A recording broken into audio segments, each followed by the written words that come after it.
Jesus is the light of the world. Mbanje kubaramutsa mwese abakunzi b'iyi televiziyo, umwami w'amahoro abamera umugisha n'abagiye gukurikirana iki kiganiro. Imana ikomeze kutugirira neza. Ntangiye mbasuhuza, amazina ni Igihozo Grace, ndi umubyeyi cyangwa se ndi umugore w'abana babiri n'umugabo umwe. Kristo murumva ko yagize neza, ariko mu kugira neza burya ibintu byose nta handi biva bituruka mu gusenga. Yesu nashimwe. Hanyuma rero nkorera umurimo w'Imana i Kigali, nyoboye ministeri bita Cross Style Revival Church, bisobanura ministeri y'ububyutse bw'imibereho y'umusaraba. Nukuvuga ngo dukwiye gutumbira tugahanga amaso umusaraba w'Imana, kuko nta handi ibintu byose nta handi gutabarwa guturuka atari ku musaraba wa Kristo. Icyo kintu rero ndumva ngisobanuyeho, ntabwo turi buvuge byinshi. Ndi umuvuga butumwa mu ijambo ry'Imana, ngakunda no kuririmbira Imana. Ibyo Kristo dushoboje byose turabikora kubw'ubuntu bw'Imana, kuko twabiherewe ubuntu. Imana itugirire neza. Uyu munsi rero nifuje kugira ngo tuganire ku ijambo rifite intego ivuga ngo gukiranukira mu gihe uherereyemo, cyangwa gukiranukira mu gace kose Kristo yaba yaraguteretsemo, ariko ako gahe kose uhagazemo ukagakiranukiramo neza. Imana itugirire neza, kandi umwami w'amahoro aduhana umugisha kubw'iryo jambo. Ndumva nifuza kugira ngo abantu twese duhinduke dufite imitima mishya, kandi dufite kwera no gukiranuka, kuko gukiranuka nibyo bituma umuntu abona Imana neza. Iri jambo rero rifite iyo ntego turarisanga mu Mubwiriza ibice byaho ni 3 ku murongo waho wa 6. Ndumva nifuza kugira ngo dusome ijambo ry'Imana, kandi ndabifuriza kugira ngo tujye dukunda ijambo. Abantu muri iyi minsi ntago tugikunda ijambo ry'Imana, turashaka kuterura Bibiliya umunsi wo gusenga ugeze, ariko nimumfashe dukunda ijambo, kuko ijambo ni inkota itabora, ni ijambo rihembura imitima, rikagira aho ridukura, rikagira naho ridushyira. Dusome ijambo ry'Imana Umubwiriza ibice 3 umurongo waho wa 6. Hari ijambo ritubwira ngo, titre y'ijambo iravuga ngo Imana igenera ikintu cyose igihe cyacyo. Turashimira Imana ko yateguye igihe cyose ikagishyira mu mwanya. Ni ukuvuga ngo ibintu by'Imana biri muri programme, nta kintu na kimwe cy'Imana kijya kiza gitafite impamvu. Ni ukuvuga ngo iri jambo ry'Imana ndumva nifuza ko dusoma umurongo wa 6 kugeza ku 8 gusa kubera umwanya, ariko nta kibazo. Ijambo riratubwiye ngo igihe cyo gushaka n'igihe cyo kuzimiza. Amen. Nukuvuga ngo hariho igihe cyo gushaka ukabona, ariko hari n'igihe ushaka ntibyemere. Hari igihe cyo gushaka, hari n'igihe cyo kuzimiza. Turashimira Imana. Ndashaka kugira ngo kiranukire mu gihe cyose Imana yahera yaguteretsemo, ngo igihe cyo kwimana n'igihe cyo gutanga. Nukuvuga ngo hari abantu muri iyi minsi uhagarara ku musozi Imana ikakwimakaza ibintu byose bikanga kubera ko ari igihe. Wirenganya abantu, ahubwo hari igihe cyo gushaka, hari n'igihe cyo kubona, hari n'igihe cyo gutanga, hari n'igihe cyo kwimana. Ndumva nifuza kugira ngo iri jambo, impamvu ndi kurivuga nuko ibi bihe nabibayemo, ndashaka kuza kuvugaho gatoya mu buhamya mwakomeje mubinsaba kenshi, ariko ndabicishamo mu nshamake. Imana nitugirira neza. Haribwa ngo hari igihe cyo gutaburura ku murongo wa 7 n'igihe cyo kudoda. Turashimira Imana yadoze imitima yacu. Erega igimenya ko hari igihe imitima yacu yatabuwe, igimenya ko hari igihe wigeze wageramo ubona ko icyo gihe hari igihe cy'igicuku cyane, ariko turashimira yera igifata ya mitima. Hariho igihe cyo gutaburura, hakaba n'igihe cyo kudoda. Ikongera ikatudoda ikadusana, ikadusubiza umubiri muzima. Ikongera ikatudoda ikadusana, ikadusubiza kubaho tutari dukwiriye kubaho. Murongo waho wa 8 haravuze ngo hari igihe cyo guceceka, hakabaho n'igihe cyo kuvuga. Hari igihe cyo gukunda, hakaba n'igihe cyo kwangwa. Ariko Mana we, haleluya, turagushimiye ko uri umwami w'abami mwiza, kandi tugushimiye ko urukundo rwawe rutarondoreka. Nukuvuga ngo hari igihe cyo guceceka, hakabaho n'igihe cyo kuvuga. Bene data, nigeze ninjira mu gihe cyo kuvugwa. Haleluya. Hari igihe cyo kuvugwa, igihe cyo kuvugwa cyageze, wagihagazemo. Wirenganya abantu kuko ni igihe. Hari igihe cyo guceceka, igihe cyo guceceka ituze ry'Imana rikakubaho. Iyo cinjiye ntabwo nyine wakongera kuvuga, kuko Imana iba yakugejeje mu kindi gihe. haravuze ngo hari igihe cy'intambara n'igihe cy'amahoro. Bene data bakundwa, ubuzima bwa gikristo ni intambara, ariko menya ko niba winjiye mu ntambara ukwiye komatana na Kristo, ugahamagara Kristo kugira ngo agutabare, kandi muri icyo gihe uhagazemo nudatunga Kristo neza ngo umufate wamatane nawe, ntabwo uzashobora guhagarara muri iki gihe ukiranuka. Turashimira Yera yatugiriye neza, Imana y'amahoro iduhana umugisha. Hanyuma ndashaka kuvuga kuri ibi bihe. Ndashima Imana, ndabanza kuvuga ku buhamya bwanjye ho gatoya kubera ko mwakomeje kubisaba.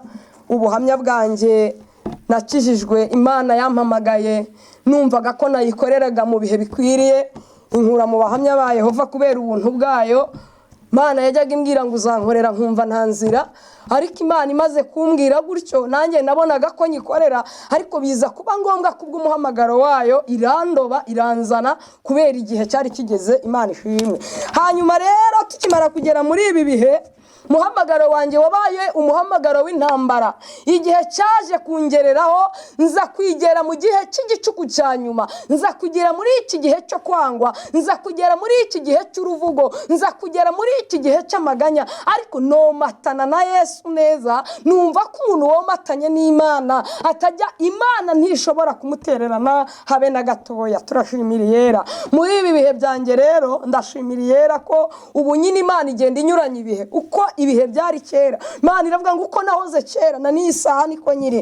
Ndi kuri iri jambo ndashaka kukubwira ngo mu bihe byawe by'ubukene kiranukira Imana, wikirwanirira, wikicira inzira, kiranukira Imana. Mu bihe byawe by'urugo rubi, komeza ukiranukira Imana, uvuga ngo Mana ndashaka guhagarara aha hantu ngukiranukira, kugira ngo ubwo uzaza guhemba uzampa ikamba ry'ababyeyi bihanganye. Turashimira Yera. Ndashimira Imana rero, igihe cyaje kungereraho nza guhura n'imibabaro myinshi. Burya hari igihe abantu batakwanga ahubwo ukangwa n'igihe, hari n'igihe abantu batagukunda ugakundwa n'igihe. Imana ikabanyuramo, igihe cyawe gihindutse amateka agahinduka, kuko Imana yacu turayikunda kuko ariyo yabanje kudukunda. Yesu nashimwe. Ariko ndi aha hantu ndashaka kuvuga ngo ndashimira Imana. Imana yankubise ikinze. Imana ijya ivuga ngo ntabwo nzaguteza abantu, kubera iki? Hari igihe Imana igukubita iguhisha, umuntu ntamenye ko uri gukubitwa inkoni y'Imana kandi uri ku ishuri, winjiye muri cya gihe cy'ishuri ry'Imana. Turashimira rero Uwiteka wagiye utuba hafi muri ibyo bihe, akagenda anyuranya ibihe kandi akaduha kwihangana, akadushoboza. Nigeze ninjira mu gihe cy'inzara. Inzara yarandiye bene data nshuti z'umusaraba. Inzara irambabaza, ngira inzara ifite icyemezo, numva ko ngize inzara ifite ubuzima gatozi. Mbwira Imana ntisinzi ko wakora igitangaza ngo nzigere njya mpage, ariko Mana data we turagushimiye ko uri Imana ijya inyuranya ibihe, uri Imana ijya inyuranya ibihe. Reka tukuvuge, reka tuguhamye kuko uri umwami w'abami. Uwo munsi sinzawibagirwa. Cyari igihe cy'umuborogo, cyari igihe cy'amaganya, cyari igihe imiryango itanyibukaga. Kubera icyo gihe ntabwo ari uko imiryango yanjye yari inyanze, ntabwo ari uko ababyeyi bari banyanze, ariko kubw'igihe nari ninjiyemo byagombaga gusohora. Ibi bihe rero byaje gusohora, umuryango wanjye uranyanganya. Imana yampaye umuryango wahawe umugisha n'Imana, ufite umugisha kabisa. Imana yabagiriye neza, ariko Imana ishaka kukwigisha, ikwigishiriza no mu muryango ukomeye kandi ukawigiramo, ukiga ishuri ry'Imana kugira ngo umenye ko ibihe bijya bitandukana kandi bigahinduka. Muri ibyo bihe rero byanjye by'umubabaro, nkimara kwakira agakiza, byabaye ngombwa ko imiryango inyirukana, mpinduka igicibwa kubera iminsi mibi nyine yari ingezeho, cyangwa se kubera kugira ngo Kristo apime urukundo mukunda. Erega hari ibijya bitubaho ari Imana iri kutwirata, nk'uko yigeze yirata Yobu ikavuga ati reba umugaragu wanjye, umurebe umwitegereze. Satani ati mume nkore ku mubiri we, mume nkore ku, ariko Imana iravuga ngo ndamuguhaye, genda umushyireho ibigeragezo. Hari n'ibigeragezo bijya biza bizanwe n'Imana, ari ukugira ngo Imana ipime urukundo tuyikunda, irebe ko tutayihakana. Imana ishimwe, kandi Uwiteka tugirire neza twese, akomeza kuduhana umugisha. Iyi minsi mibi ngezeho, ntabwo Imana yashoboraga kundeka cyangwa ngo intererane. Iyi minsi mibi yangezeho, ngera ku rwego rwo kurara munsi y'ibiraro, ngera ku rwego rwo kurara mu matuwarete kubera ko imiryango yari imaze kunyihakana, ngera ku rwego rwo kugira inzara. Ya nzara irambabaza, mbwira Imana ngo Mana sinarinzi ko hariho umuntu wariwe n'inzara. Ngira ku rwego rwo kwifuza gufata amazi nkacanga n'ifu y'ubugari nkagotomera kugira ngo ndamire iminsi, ariko Uwiteka yarahabaye. Turashimira Imana. ariko muri ibi bihe byose ndakwinginze mukobwa, mu bihe byawe by'akaga, mu bihe byawe by'amakuba, kiranukira Imana, ntiwiyandarike, uhagarare ku musozi mwiza wo gusenga. Uwiteka azaza ntazaceceka. Niba winjiye mu gihe cy'uruvugo, be kuvuga ngo uhite uta umurimo w'Imana, ahubwo kiranukira muri icyo gihe winjiyemo, kugira ngo Uwiteka ubwo azaze gucecekesha amagambo azasange warahagaze neza ukiranutse. Bene data, turashimira Imana. Narigeze ninjira mu kigeragezo cyo kwambara ubusa, icyo gihe kingeraho, icyo gihe kirambabaza, icyo gihe kimbera ishuri, icyo gihe kimbera ijoro rirerire ridashira. Turashimira Imana ijya ireba ko umuntu asenga agakubitwa azira Kristo, ariko Imana ikazamwomora inguma. Iri jambo ryatubwiye ngo ni Imana ijya idoda imitima ikongera ikayisana. Mwakomeje tuganira cyane kuri iri jambo ry'Imana, ryatubwiye ngo hari igihe cy'intambara. Mwene data uhagaze mu ntambara, mwene data uhagaze mu makuba, ihanganira igicuku utegereza igitondo. Hariho igihe cy'amahoro. Humura, humura, Yesu azaza ntabwo azaceceka. Twakomeje n'ijambo ry'Imana, ndashaka kugira ngo dusome iri jambo ryo muri Luka ibice byaho 22 umurongo wa 28. Hari ijambo ryiza cyane ritubwira kugira ngo twomatane n'Imana. Unyemerere mu kaga kawe womatane n'Imana. Sadraka, Meshaki na Abednego bomatana n'Imana mu kibazo, bomatana n'Imana mu kigeragezo, bamaze kubanagamo. Hari igihe abantu baguta mu kibazo, ariko Imana ikabahishurirwa ry'ubuzima bwawe. Bamaze kubajugunya muri uyu muriro, ngo umwami yitegereje ngo aravuga ngo harimo uwa kane, twatayemo 3, ariko turabona uwa kane asa nk'umwana w'intama w'Imana. Turashimira Imana yuko n'abajya baguteza ibyago bajya babona ko ufite Imana, bakabona kuri kumwe n'umwana w'intama w'Imana. Uko biri kose dufite Imana, kandi Imana yacu izaza ntizaceceka. Iryo jambo ryo riratubwira ngo nimwe mwagumanye nanjye. Haleluya. Iri jambo Yesu yarivuze ngo nimwe mwagumanye nanjye, yararimo abwira abigishwa, mwihanganana nanjye mu byo nageragejwe byose. Nyemerera mu bigeragezo byawe ukomeze ugumane n'Imana.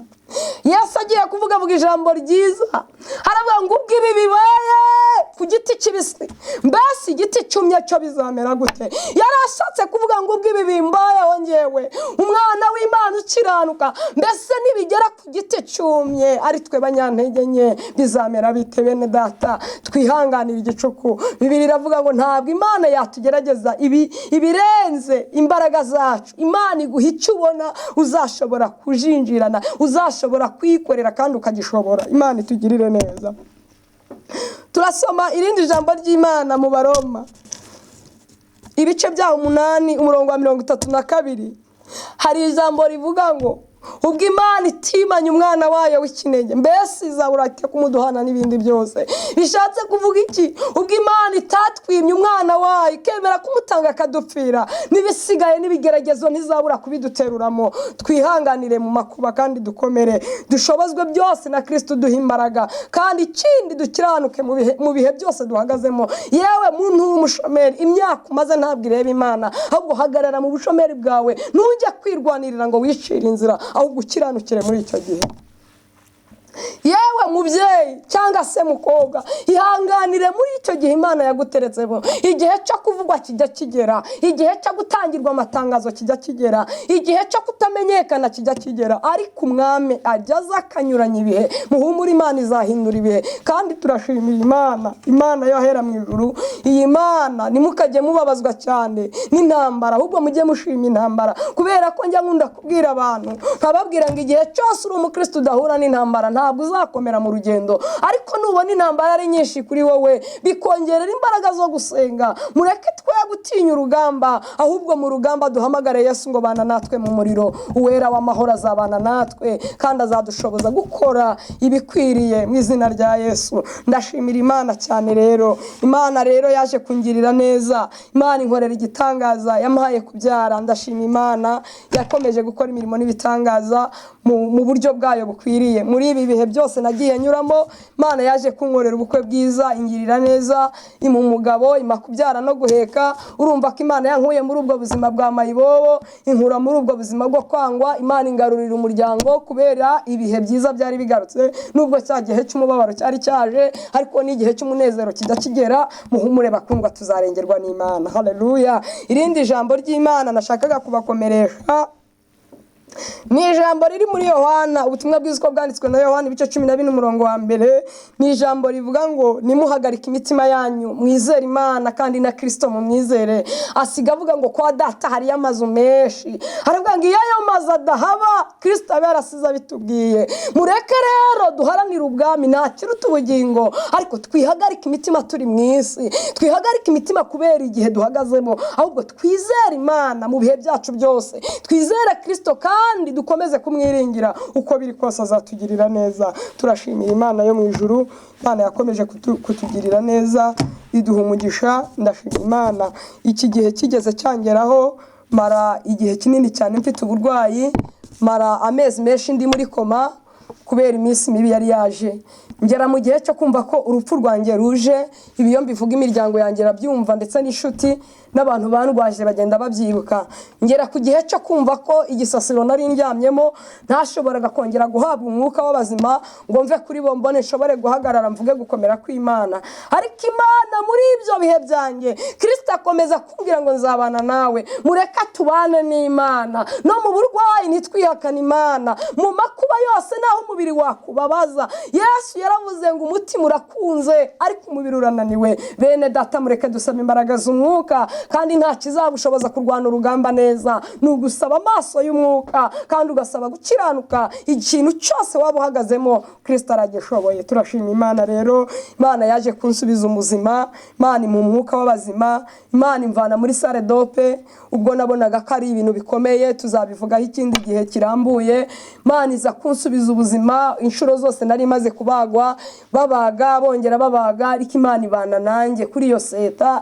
Igihe cyanjye kiragera, Imana irambwira ngo igihe cyo gupfa nikiragera, insubiza umwuka w'abazima. Turashima Imana, Imana yabaye muri ibyo bihe ubwo babaga batangaje amatangazo ngo napfuye, ariko Mana turagushimiye ko hari igihe kijya kigera n'amatangazo akamanikwa bakavuga ko utagomba gukira ahubwo ugomba gupfa. Ariko igihe cy'Imana cyagera, gukora kw'Imana bimanutse, Imana ikavuguruza imigambi y'abantu, ugatambuka wemye, Imana igakora ibikomeye ku buzima bwawe, n'abantu bose bakavuga ati ni Imana. Haleluya.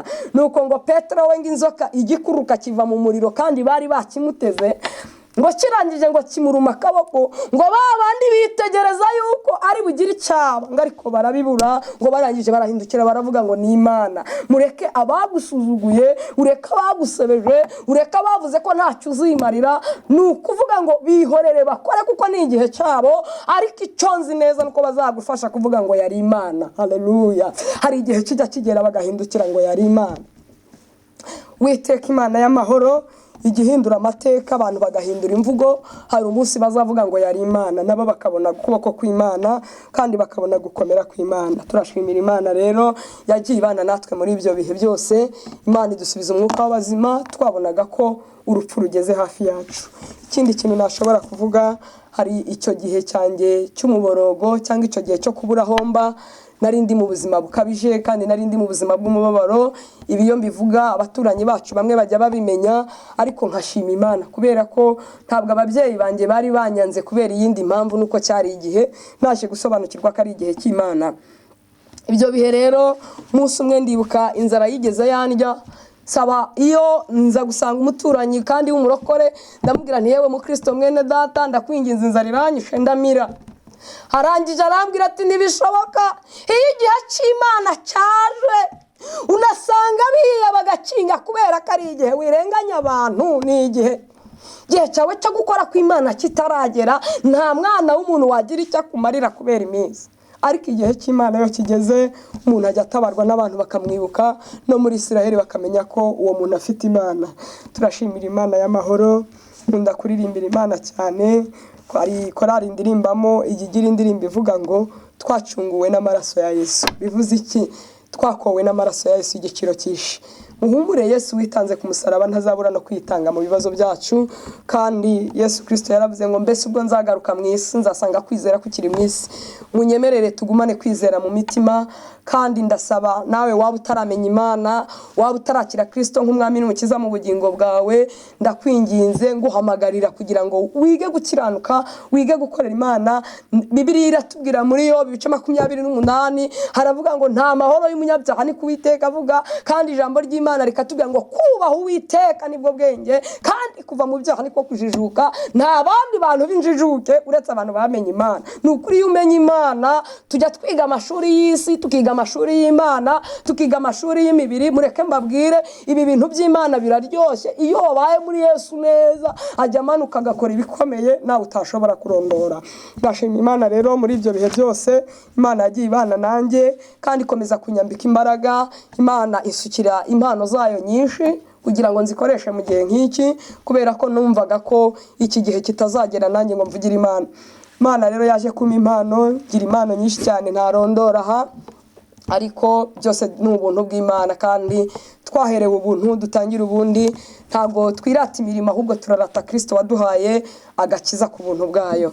Yesu rero yaje kungirira neza, ngira impano yo gusengera ababyeyi batwite, ngira impano yo gusengera abadamu, ngira impano yo gusengera ingumba, ngira impano yo gusengera abakobwa.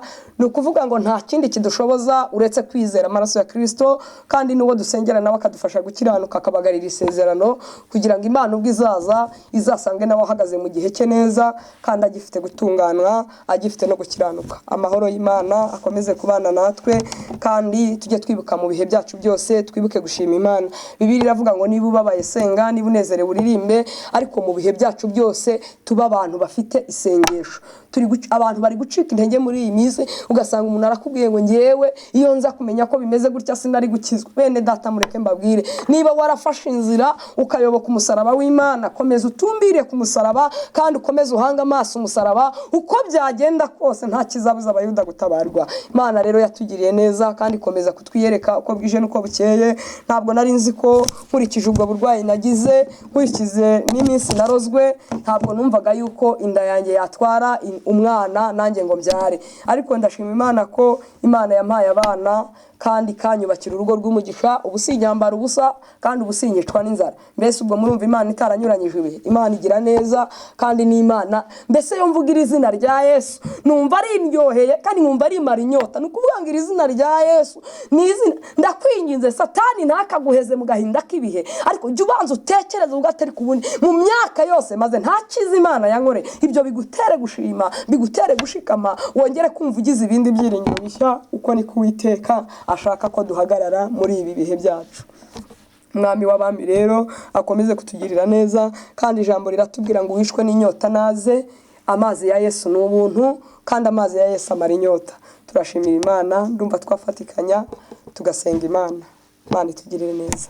Mana turagushimiye ko ibihe byose ujya ubibamo, byaba ibihe by'agahinda, byaba ibihe by'umubabaro, byaba ibihe byo kwicwa n'inzara, byaba ibihe by'ubukene, byaba ibihe ibyari byo byose ujya ubihagararamo neza. Dusengeye rero abahagaze mu gicuku cya nyuma, dusengeye abarwayi kugira ngo bakize, dusengeye Mwami abacicaye kuri ya ntebe y'ishuri badafite kwihangana, kugira ngo bamanurire imbaraga z'ubushobozi bw'Umwuka Wera zishobora kubashoboza gukiranukira mu gihe bahagazemo, bakamera Mwami Imana Nyiringabo, bakamera nk'uko batubanjirije kera babigeje, ubwo bakiranutse batekwa mu mavuta bakagukorera bahangayitse, ariko ukabashoboza kwera. Zenesta topa enidrome turakuze nestaya paya sisinini kuwashayinizmi. Turagushimiye ko uri ibyiringiro by'abizera, udushoboze mu bihe by'ubukene, ujye urinda abantu bawe kwibagirwa, urinda abantu bawe guhemuka, ahubwo agahe kose bahagazemo bagukiranukire Mwami. Dusengeye itorero ryawe kugira ngo Mwami urimanuriremo umwuka wawe wera, ndetse n'isi yose ikurikiranye iri jambo. Buri muntu wese uri bwumve iri jambo rimugere ku mutima kandi umuhe umugisha, umugirire neza. Aho araba ahagaze hose Mwami ndamusabira kwimuka mu buryo bw'umwuka, ukamwimurira mu buryo bw'umwuka, ukamuterura mu buryo bw'umubiri, ukamushyira mu buryo bw'umwuka, kuko watubwiye kuri Imana ijya yimura umuntu ukimura ibihe. Nyemerera umukure mu bihe by'intege nke, mushyire mu bihe by'imbaraga zo gusenga, mushyire mu mbaraga zo gusenga. Kandi abafite ibyifuzo byose turabisengeye kugira ngo bisubizwe nawe Imana, mu izina rya Yesu, amen. Reka ntange nimero yanjye ya telefone, waba yifuza kumpamagara cyangwa kunyandikira kuri WhatsApp biroroshye cyane, nkamufasha gusenga ndetse tukanaba inshuti, kuko burya abana b'Imana urukundo Imana irarudutegeka. Ni +250 788 4 2 2 2 4 35. reka nsubiremo rimwe, cyangwa se tuvuge 0788 42 22 35. Iyo nimero iri kuri WhatsApp. Ukeneye kuba uri mu kindi gihugu ushyiraho kode y'igihugu urimo, urumva ari ibintu byoroshye. Hanyuma ikindi nacyo turifuza kuzagira ngo twongere tugirane undi mwanya, kuko hari imirimo n'ibitangaza Imana yagiye ikorera abantu kandi biciye mu mbaraga zo gusenga. Ndi kwifuza kugira ngo bazabaganirize, bamwe bakomeje mu binsaba, nanjye ndifuza kugira ngo mbibafashemo kugira ngo tuzazane, hanyuma batambutse message zabo. Hari abamaze imyaka 10 batabyara, abimana yabahaye abana, hari abari baringumba Imana yahaye kubyara, hari abasazi Imana yadukoresheje barakira, hari abakobwa bari barabuze abagabo kubwo gusenga no kubwo kwizera Imana dufatikanyije. Imana ibagirira neza, irabubakira ingo z'umugisha. Abo bose barifuza kuzabana natwe bagatambutsa ubuhamya, ndetse n'ubuhamya bwanjye burambuye. Ndumva kuri uwo munsi aribwo tuzumva ibibazo n'ibisubizo, tugafatikanya gusubiza. Na buri muntu wese wifuje kugira ngo agire icyo avugana natwe azakomeza kutubwira. Imana ibahana umugisha, kandi tubasabiye umugisha. Dusabiye umugisha abakunzi b'iyi televiziyo ndetse n'abakozi bayo. Imana ibaha umugisha. Kindi dusabiye umugisha buri muntu wese wumvisha ijambo ry'Imana. Amen.